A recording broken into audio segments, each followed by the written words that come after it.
Bienvenidos a la casa de Dios. Estamos aquí cumpliendo el propósito de Dios para su iglesia. Ustedes saben que Dios quiere que todos los hombres, mujeres, conozcan al Señor Jesucristo y sean salvos. Y nuestro propósito es anunciar esta buena nueva, este buen mensaje de parte de Dios, para que todos tengamos la necesidad más primordial e importante satisfecha. La necesidad más grande de toda persona en este mundo, desde el punto de vista de Dios, es su salvación. Y nosotros muchas veces vamos a contramano de Dios, porque le damos importancias a otras cosas. A veces cuando vienen padres trayendo sus hijos a la escuela, me gusta preguntarle por qué lo trae al colegio evangélico usted a su hijo, y la pregunta invariable es porque yo quiero una buena educación para mi hijo. Y siempre le decimos, bueno, mire, es muy importante que su hijo tenga una buena educación y nosotros tratamos de brindársela de la mejor manera posible, pero no es lo más importante, no es la necesidad más grande. Porque una persona bien educada, pero sin Cristo, está totalmente perdida. Lo más importante es tener a Cristo en la vida. Hay algunos que dicen, bueno, yo quiero tener una buena cultura, quiero ser una persona refinada, reconocida en la sociedad. Y nosotros tenemos que decirle a la luz de la palabra de Dios que una persona muy refinada está totalmente perdida sin Cristo. Hay otros que dicen, bueno, mire, para mí lo más importante es tener bienestar material y tener todas las necesidades de mis hijos satisfechas, que nunca les falte nada. Y nosotros tenemos que decir, mire, usted puede pasarla muy bien en este mundo, habiendo acumulado muchos bienes para usted y dejarle una gran herencia a sus hijos, pero si usted no tiene a Cristo en su corazón, su destino es en el infierno. Y va a pasar muy bien unos pocos años en este mundo, pero toda una eternidad sin Dios, sin Cristo y en un tormento eterno. Por eso lo más importante de la vida, la necesidad más grande a la luz de la palabra de Dios, es que toda persona conozca cómo ser salvo por medio del Señor Jesucristo. Y Dios ha mostrado este camino en su palabra de una manera sumamente sencilla. Vamos a leer uno de los pasajes más profundos donde se trata este tema, porque, mire, la carta a los Romanos es, como muchos han dicho, la constitución de la iglesia. Pero hay pasajes profundos y a la vez sencillos que nos dicen cómo es la manera en que tenemos que relacionarnos con Dios. Y vamos a ver tres sentencias muy sencillas en Romanos capítulo 10 que yo quiero que se lleve grabado en su mente, en su corazón. En primer lugar, vamos a ver la justicia que Dios rechaza. En segundo lugar, vamos a ver la justicia que Dios revela. Y en tercer lugar vamos a ver la justicia que Dios recibe.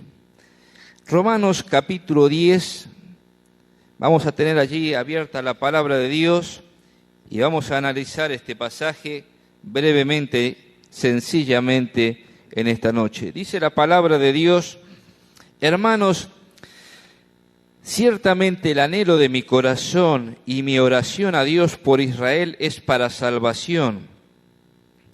Porque yo les doy testimonio de que tienen celo de Dios, pero no conforme a ciencia. Porque ignorando la justicia de Dios y procurando establecer la suya propia, no se han sujetado a la justicia de Dios. Porque el fin de la ley es Cristo, para justicia a todo aquel que cree. Porque de la justicia que es por la ley, Moisés escribe así: el hombre que haga estas cosas vivirá por ellas. Pero la justicia que es por la fe dice así: no digas en tu corazón quién subirá al cielo. Esto es para traer abajo a Cristo. ¿O quién descenderá al abismo? Esto es para subir a Cristo de entre los muertos. ¿Mas qué dice? Cerca de ti está la palabra, en tu boca y en tu corazón. Esta es la palabra de fe que predicamos. Que si confesares con tu boca que Jesús es el Señor y creyeres en tu corazón que Dios le levantó de los muertos, serás salvo. Porque con el corazón se cree para justicia, pero con la boca se confiesa para salvación. Pues la Escritura dice: todo aquel que en él creyere no será avergonzado. Porque no hay diferencia entre judío y griego, pues el mismo que es Señor de todos es rico para con todos los que le invocan. Porque todo aquel que invocare el nombre del Señor será salvo. Mire, es un pasaje precioso de la palabra de Dios. Tenemos que ponerlo en el contexto histórico en el cual el apóstol Pablo estaba escribiendo esta carta. Estaba analizando el problema del pueblo de Israel en los capítulos 9 al 11 de la carta a los romanos. Y en este capítulo 10, él quiere hablarle directamente y exponerle su corazón a los judíos, porque les había hablado muy duramente en el capítulo 9. Y ahora le expresa su afecto, el deseo de su corazón, que todos sean salvos, porque estaban sinceramente equivocados. Es decir, en palabras del apóstol, tenían celo de Dios, pero no conforme a ciencia.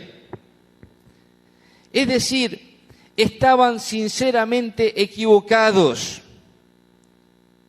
Y esta equivocación los iba a llevar a la perdición eterna. ¿Y cuál era el problema del pueblo de Israel como nación? ¿Cuál era el problema que el apóstol Pablo les estaba marcando puntualmente? Ellos estaban tratando de establecer una justicia que Dios rechaza. ¿Cuál es esa justicia que Dios rechaza? La justicia propia.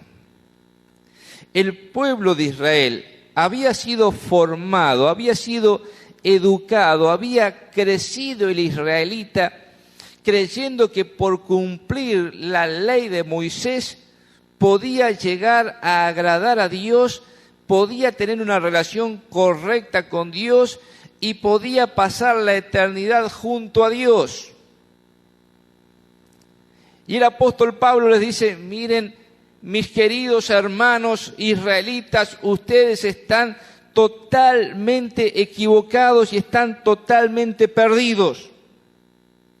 Porque el celo religioso no puede salvar a nadie.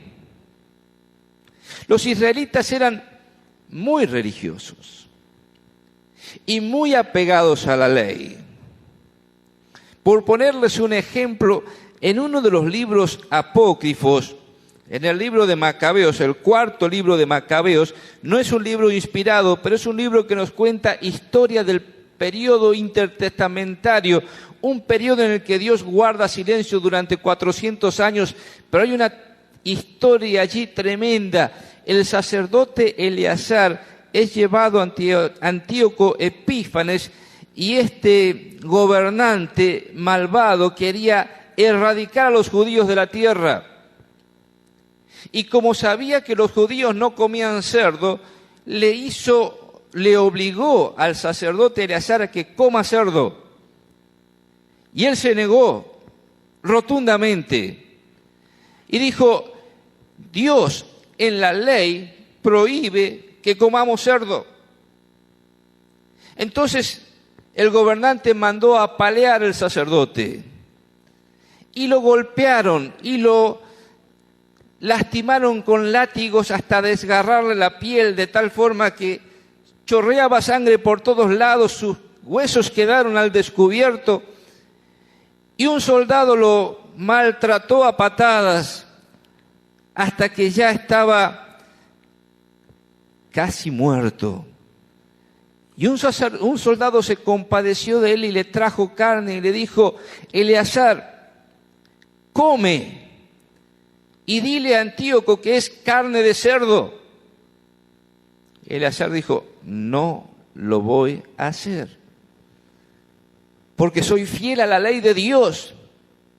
No puedo comer cerdo, no puedo mentir. Y Epifanes le dio la sentencia de muerte, y este hombre dijo: soy maltratado y muero una muerte aterradora por amor a la ley de Dios. Ese era el celo que el judío tenía. Un celo por cumplir la ley de Dios. Y esto lo conocía el apóstol Pablo. Mire, el israelita fiel a la ley, el fariseo seguidor de la ley, era uno de esos hombres religiosos que muchos pastores quisieran tener en sus iglesias. Mire, el fariseo nunca iba a faltar al templo. Siempre estaba presente en toda reunión, no faltaba nunca. El fariseo era un hombre tan legalista que de todo lo que ganaba ofrendaba sus diezmos, de tal manera que en el templo nunca faltaba provisión. El fariseo israelita religioso era una persona que hacía buenas obras, era activo en el templo, buscaba el bienestar del prójimo. Y muchos dijéramos: ojalá tuviéramos muchos creyentes así en la iglesia. Pero ¿sabe cuál era el problema del israelita, del fariseo? Todas estas cosas las hacía con celo religioso, pero sin conocimiento del verdadero camino de salvación, y habiendo rechazado a Cristo, estaban perdidos y condenados al infierno. Y esto es lo que le movía las entrañas al apóstol Pablo, y quería hacerles ver que estaban totalmente equivocados. Y mire, este no es un problema que haya quedado relegado en el pasado, porque mucha gente religiosa hoy está en las iglesias tratando de vivir una vida de justicia propia delante de Dios, y no se dan cuenta que están sinceramente equivocados. El hombre religioso va a contramano de Dios. Dios dice en su palabra: primero crea y luego bautícese. El hombre religioso, ¿qué hace? Primero lo bautiza al niño que no tiene fe propia, sino por la fe de los padres lo hace bautizar, y luego pretende que sea confirmado en esa fe cuando sea mayor. Están poniendo el carro delante del caballo. Así no funcionan las cosas. El hombre religioso es un hombre que no se da cuenta que Jesús dijo que para entrar en el reino de Dios tenemos que hacernos como niños. Y muchas veces cuando el niño busca a Cristo para recibirlo como Salvador personal, le hacemos preguntas que son para adultos, y como el niño no sabe responder preguntas para adultos, le decimos: espérate, todavía no puedes, cuando seas grande recién vas a poder ser cristiano. Cuando Jesús dijo todo lo contrario: ustedes que son adultos, háganse como niños para poder entrar en el reino de Dios. Nosotros muchas veces no entendemos lo que dijo Jesús: buscad primeramente el reino de Dios y su perfecta justicia, y todas las demás cosas vendrán por añadidura. Y buscamos primero lo material, tratando de satisfacer el hambre del cuerpo, y matamos de hambre nuestra alma y perdemos nuestra vida espiritual. Nosotros muchas veces no entendemos un principio básico de la Escritura, es el problema del religioso. Primero busca las buenas obras y cree que a través de las obras podrá llegar a la fe. Hay muchas personas que vienen a la iglesia diciendo, mire, yo quiero ser cristiano, pero primero tengo que cambiar mi carácter porque tengo un carácter muy malo. Primero tengo que arreglar ciertas cosas en mi vida que no funcionan bien para que después Dios me pueda aceptar a mí, porque yo quiero vivir una vida como los cristianos. Y no se dan cuenta que están poniendo delante el carro del caballo, así no funcionan las cosas, porque la palabra de Dios es clara. Primero la fe. La fe sin obras es muerta, pero la fe viene primero. Porque por gracia sois salvos por medio de la fe. Y esto no de vosotros.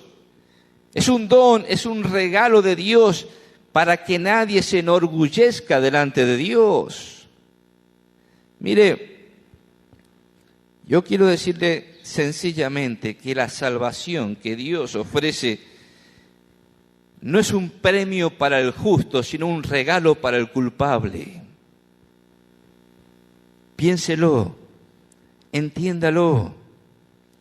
La salvación que Dios ofrece no es un premio para el que hace las cosas bien, para el que trata de cumplir los 10 mandamientos, para el que trata de vivir una vida moral.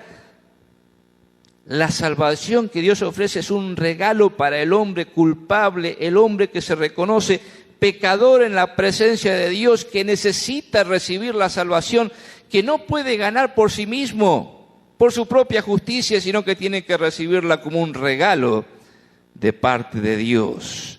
La justicia que Dios rechaza es la justicia propia, la que nosotros tratamos de establecer delante de Él.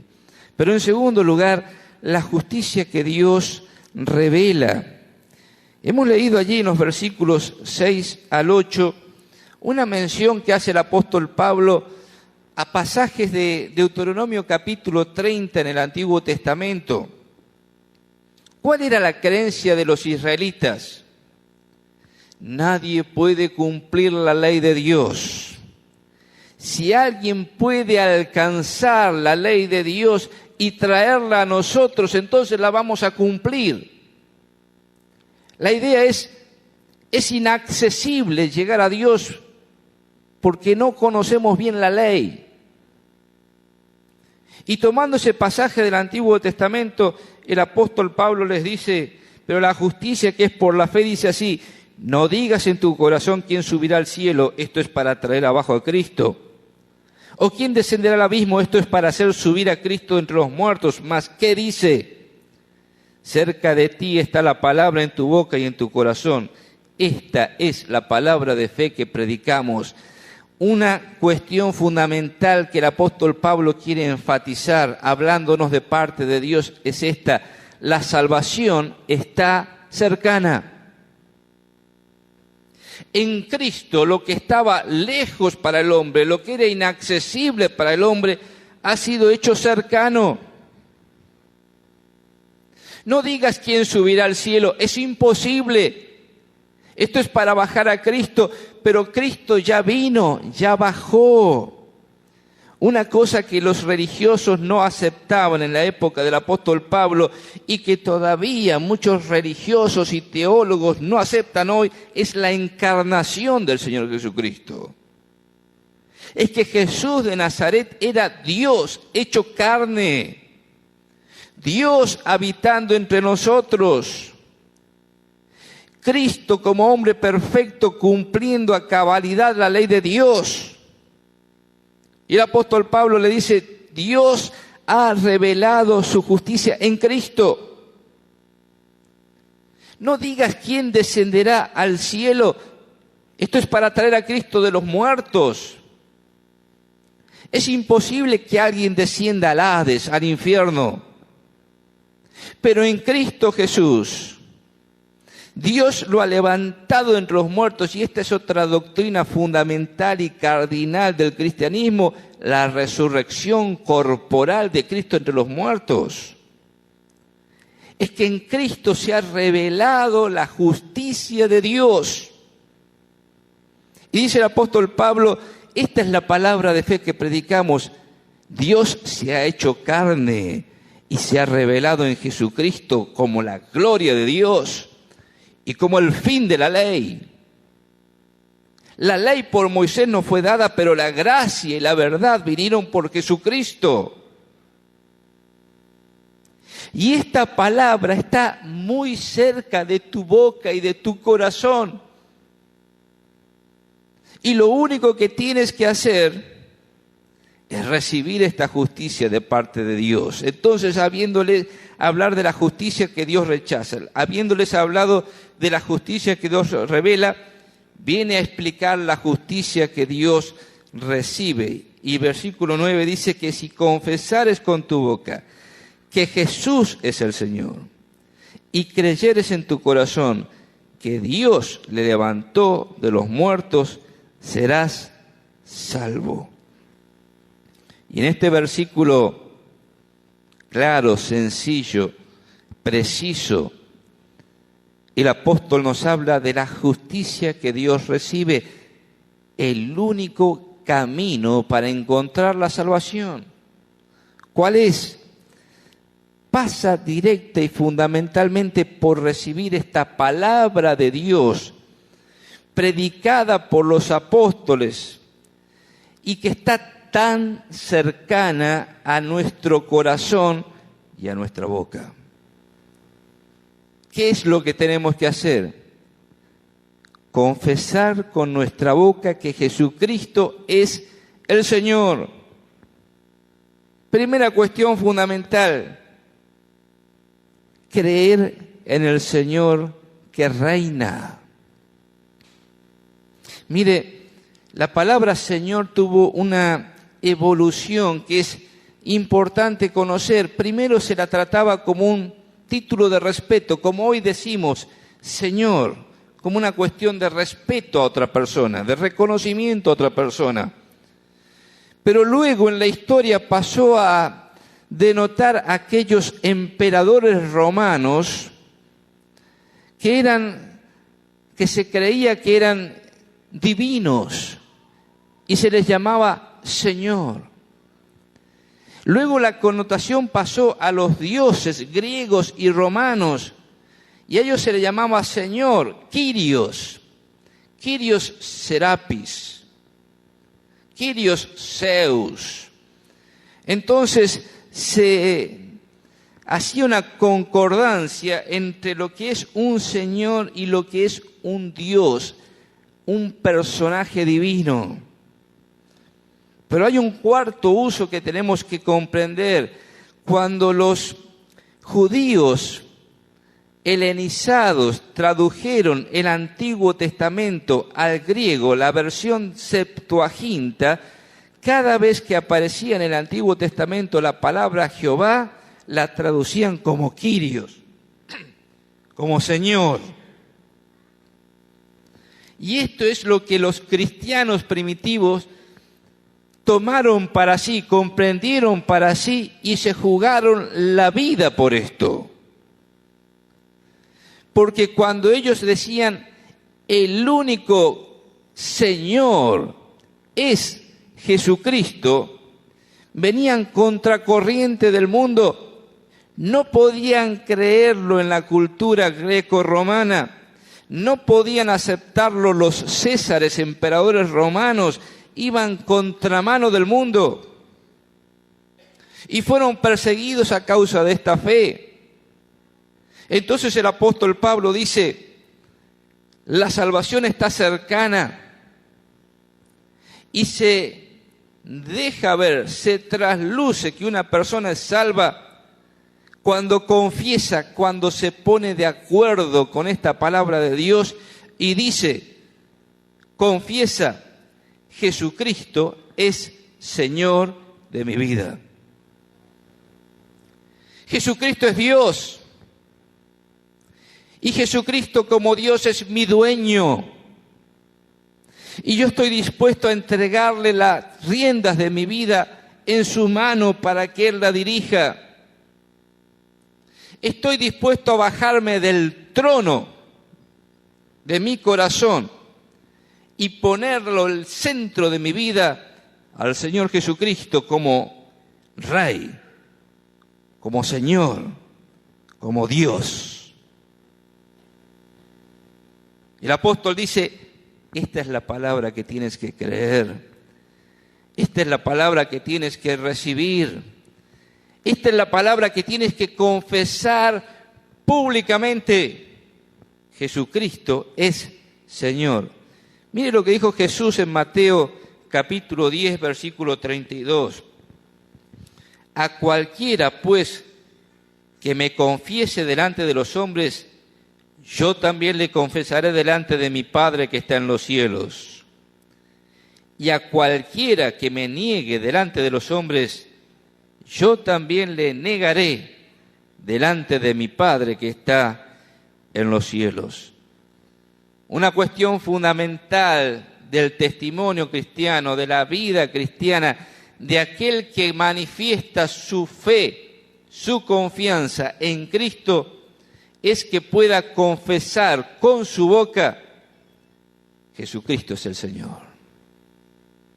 Pero luego está la resurrección de Cristo, porque dice, el que creyere en su corazón que Dios le levantó de los muertos.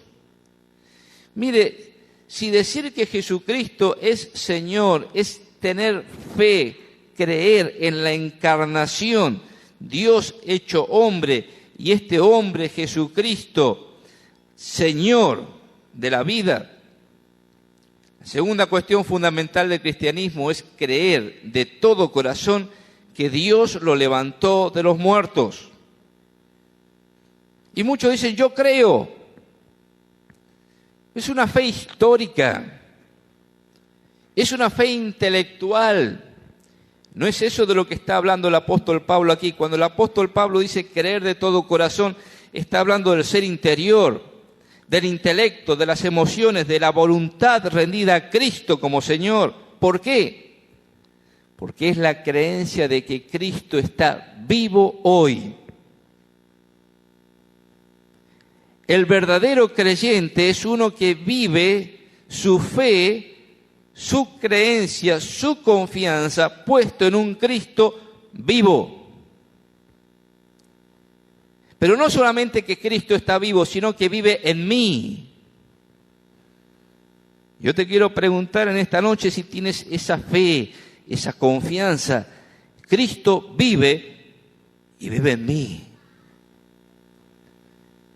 Esto es creer de todo corazón que Dios le levantó a Cristo de entre los muertos. El cristianismo es exclusivo y es distinto. No es una religión fundada por un ser humano o fundada sobre bases filosóficas. El cristianismo es una fe viva. Porque Cristo no está sepultado. Cristo fue levantado de entre los muertos corporalmente y esto transformó la vida de aquellos que tuvieron la oportunidad de verlo con sus ojos, convertirlo de cobardes en valientes, convertir al cristiano de un mártir en un víctor, un victorioso por la fe en el Cristo que está vivo. Y sencillamente este es el mensaje del Evangelio. Confesar con la boca que Jesucristo es el Señor, creer de todo corazón que Dios le levantó de los muertos y el resultado es un Cristo redentor, porque dice, serás salvo. Qué precioso que es comprender esta verdad, abrazarla de corazón. Creerlo, rendirnos a los pies de Cristo, entregarle nuestra vida, recibirlo como Salvador. Porque dice la palabra de Dios, termina este pasaje, todo aquel que invocare el nombre del Señor será salvo. Yo quiero preguntarte en esta noche si has llegado al momento de tu vida en el que has invocado el nombre del Señor. ¿Qué es esto?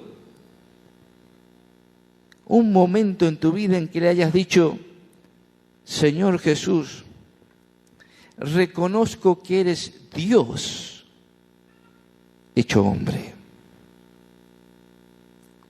Reconozco que has cumplido la ley de Dios como yo no puedo hacerlo.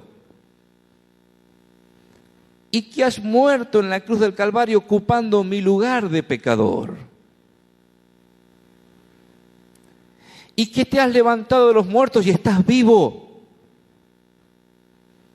Y quiero invitarte a vivir en mí. Señor Jesucristo, quiero que vivas tu vida en mí. Quiero invitarte a que lo hagas en esta noche. Quiero invitarte a que te rindas delante del Señor Jesucristo y le entregues tu vida en esta hora. Te recibas como Salvador personal. Tal vez estás pensando, pero ¿cómo lo hago? Mire, la salvación es muy sencilla. Y está cerca y al alcance de todos. El único requisito es invocar el nombre del Señor. Señor Jesús, dígale así con palabras que salen de su corazón, que brotan de su boca, hablando del deseo del corazón. Señor Jesús, quiero que seas el Señor de mi vida. Quiero que seas mi Salvador. Quiero que vivas tu vida en mí. Hágalo en esta hora y el Señor ha prometido que no va a defraudar a nadie. Dice nuestra versión, el que hace esto no será avergonzado. Otra traducción dice, el que hace esto no será defraudado. Mire, llevo más de 30 años predicando el mensaje del Evangelio y nunca he visto a un creyente en Cristo defraudado. Jesús dijo, a todos los que creen en mi nombre, yo les doy potestad de ser hechos hijos de Dios. Le invito a que reciba a Cristo en esta hora en su corazón y saldrá de este lugar convertido en un verdadero hijo de Dios. Vamos a orar.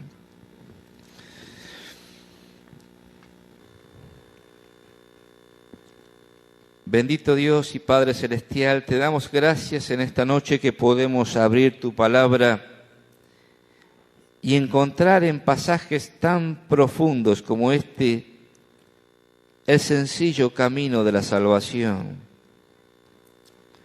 Te damos gracias porque tú iluminas nuestra mente y nuestro corazón para comprender que no podemos salvarnos por nuestra propia justicia. Y te damos gracias que en Cristo Jesús has cumplido toda justicia. Él es el justo y Él es el que justifica a los que son de la fe de Jesús. Por eso te pido que si en esta noche hay personas aquí que todavía están viviendo en su pecado o que están sinceramente equivocados tratando de vivir una vida religiosa pero no tienen la vida de Cristo en su corazón, que el Espíritu Santo le ilumine en esta noche y le convenza de la necesidad de recibir a Cristo como Salvador personal. Y que podamos tener el gozo, la dicha de que todos los que salgamos de este lugar de reunión nos vayamos con Cristo en el corazón. Por eso encomendamos la palabra entregada a tu poder para que haga la obra en cada vida, en cada corazón. Y te pedimos que al separarnos y irnos a nuestros hogares, nos acompañes con tu paz y tu más rica bendición. Te lo pedimos en el nombre del Señor Jesús. Amén.